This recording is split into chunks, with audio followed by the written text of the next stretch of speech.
working with the family says the 19-year-old was suffering from a mental health crisis. His death wrapped up a violent year in Winnipeg. NCTV's Alexandra Hullock is standing by live now with reaction. Alexandra, I know you spoke with a number of police and community advocates over the last couple of days. What are they attributing this violence to?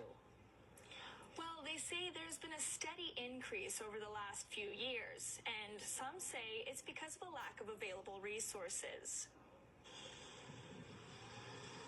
On Sunday afternoon, police say they were called to an apartment in the 100 block of University Crescent, where they encountered a man they say was acting erratically and armed with 2 knives. Our officers moments later were involved in a use of force encounter that resulted in the male being shot by one of our officers. 2 days later, a lawyer has now identified the man as 19-year-old Afolabi Stephen Opaso, an international student from Nigeria studying economics at the University of Manitoba. He wasn't threatening to others, threatened mostly maybe a threat perhaps of harming himself, but it was clearly he was having a mental health crisis. Lawyer Jean-René Dominique Quilu says the call to 911 made by Opaso's friends should have triggered the Alternative Response to Citizens in Crisis, or ARC, program.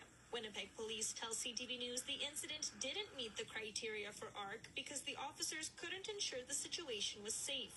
There's an apartment door, it's shut, and you know that somebody inside is in there waving knives. The mental health worker may not want to go in there. Opaso's death comes as Winnipeg wrapped up another violent year, a grim trend experts say isn't going away. We've had a significant jump in homicides over the last 5 years, and not much sign that it's going to go down. Certainly, it's good that we're down from last year. In 2023, police recorded 42 homicides. We're seeing a myriad of things that has contributed a lot to our homicide count in the last few years. Police say some of those factors include the strain of mental health and addiction issues, as well as the number of guns on the street.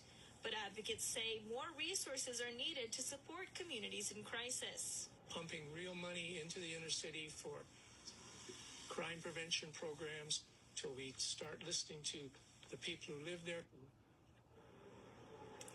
The latest police-involved shooting will now be investigated by the Independent Investigation Unit of Manitoba.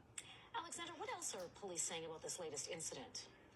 Well, as of right now, police aren't saying anything, so long as the police watchdog is still investigating.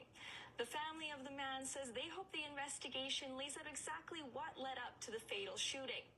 Right now, they're still absorbing the shock that they sent their loved one to university here in Canada to study, and now he is coming home.